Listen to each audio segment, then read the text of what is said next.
So I cut them into kind of angular mostly, so that there's more area for browning. I don't know how to explain that, but what would you call that? Ovals instead of rings. I tried to do most of them like that, you know, but some of them turned out more round than others.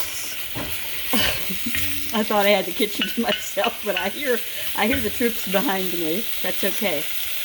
They're making sourdough bread, and that's always good. So I'm going to take this olive oil and give it just a little bit of jizz here.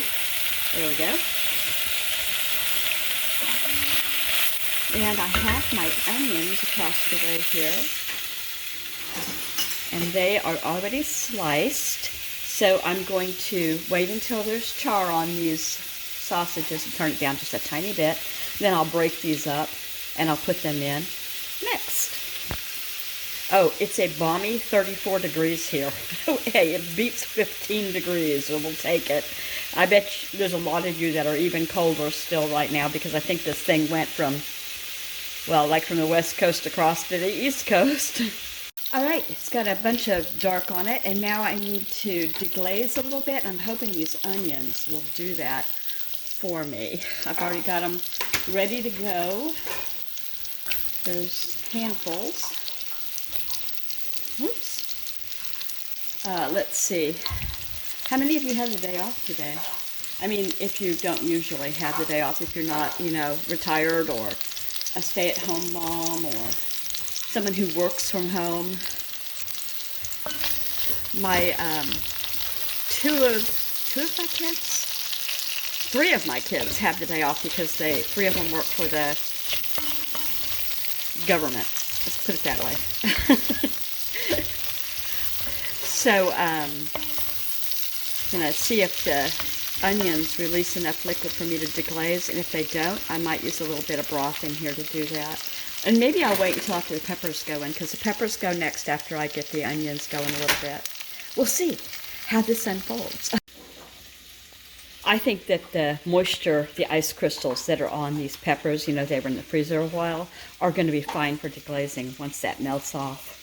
So I don't believe I've used this brand before. I think I've always just used fresh peppers. So I'm hopeful that these will be delicious.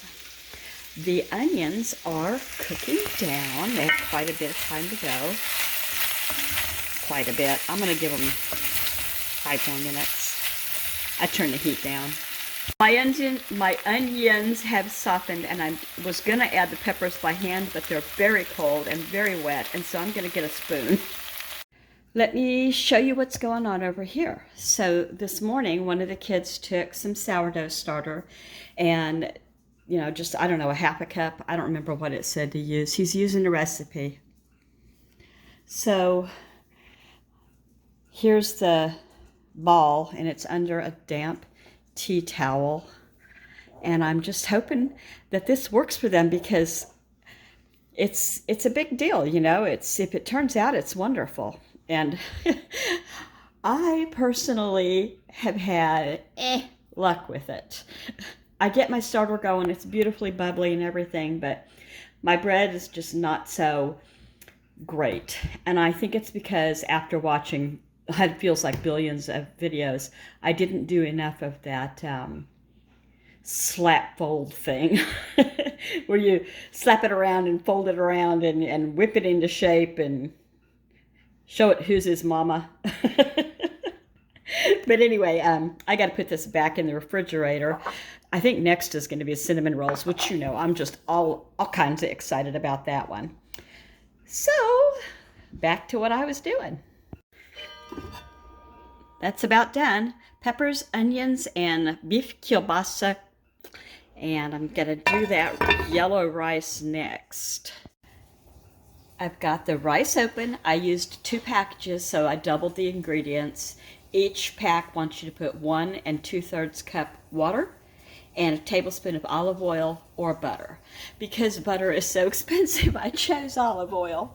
I also put, just as it doesn't say to do this, a sprinkle of dried parsley. So there you have that, just for some green. I don't know how many of you are aware, but you're probably aware that Quaker Oat Company had a big recall, And it was on certain things, some bars that they make and some cereals, I guess. But they just in the last 2 days have added Captain Crunch cereals. I didn't look up which kind. This is the only Captain Crunch cereal like this I have in the house. They've eaten it already and they're not, sick. But, this is just a little bit left and I'm not going to chance it. So I'm going to toss that out today just to be safe because I'm extra like that. We have boilage, so I'm going to put both of these in, give them a stir, bring them up to a simmer, and cover them for the duration. So, there we go. Bring them up to a simmer and then cover them.